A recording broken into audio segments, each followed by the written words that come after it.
So for today's video kay magrenta na pud ta og minivan. Unya syempre ako pud ang mag-drive kay ako may nagkuha. Pa-drive lang ta dira Ug mao ni ang dalan nga ako ang giagian. It's time to teleport. 2, 3, go!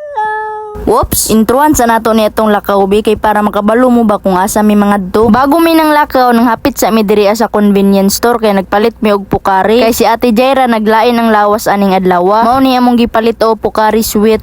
O kana kay makaayo jud na. Og gipalitan pod namo og Viva Life para in case nga sige og suka ang bata, kining mga electrolytes ang tabang sa ilaha para dili sila ma-dehydrate. Dako jud ni og tabang sa mga bata. Kay nakulang man among kwartang pinalit ani. Si Tanta naglangi kay wala na palit iyahang gusto kay nakulang manggod among kwarta. Nya naa sa sakyanan ba. Nya nagdali pod mi aning orasa kay gabi na kaayo ni. Nagbiyahe mi og bali 2 hours ug mao na ni nahitabo pag-abot namo diri Hi guys! Hey guys, Abot na mi. abot na. Oh yeah.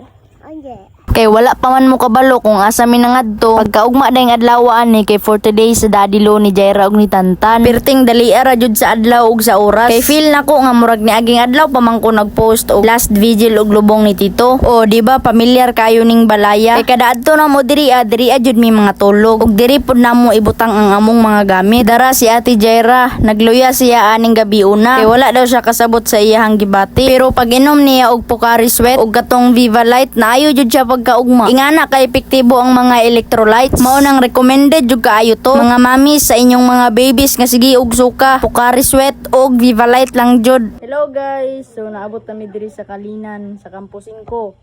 Kaubanaw si Tantan ug akong pamilya. So ugma adto mi dito sa Memorial Park, dito sa cemetery kay 40 days sa among tito. So para moabot mi dito, mag-teleport tatan. O gunit diri, gunit. 1, 2, 3, go! Hello! So naami diri sa cemetery na, di ba Tan? So naami diri So nag-visit mi sa Daddy Lo ni Tan. Tantan. Yes. So naami diri ipakita namo ang among ganap. Let's go. Let's go.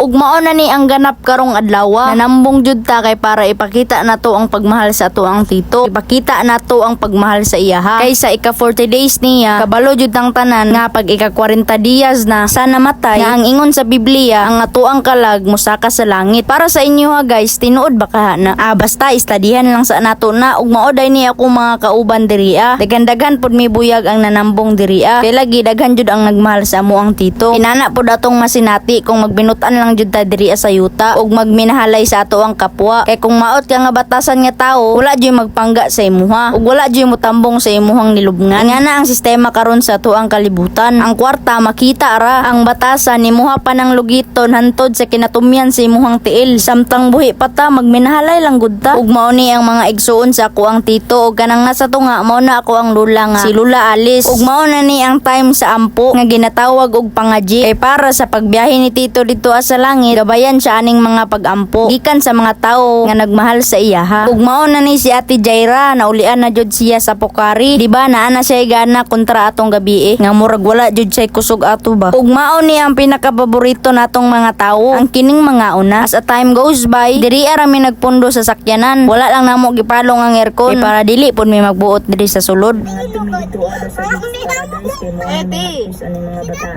Bahalag mo ilak si Tantan kay iya man pud ning gisop-sop ning balot. Tanawa para gud ng piso mura naman nagmanok sakto na sa balang ni si Jaira. Dili na nimo balik iyang galintura kay nakakaon na pud ni og balot. Ug ang mga kasamahan nga nagbalot pod kay balot lovers man gud mi ani Ug pag guman og balot, syempre magchicharon ta kay para doble ato ang fats ani. Unta i-share ninyo ni nga video. Salamat kayo sa inyong pagtan-aw. Bye-bye.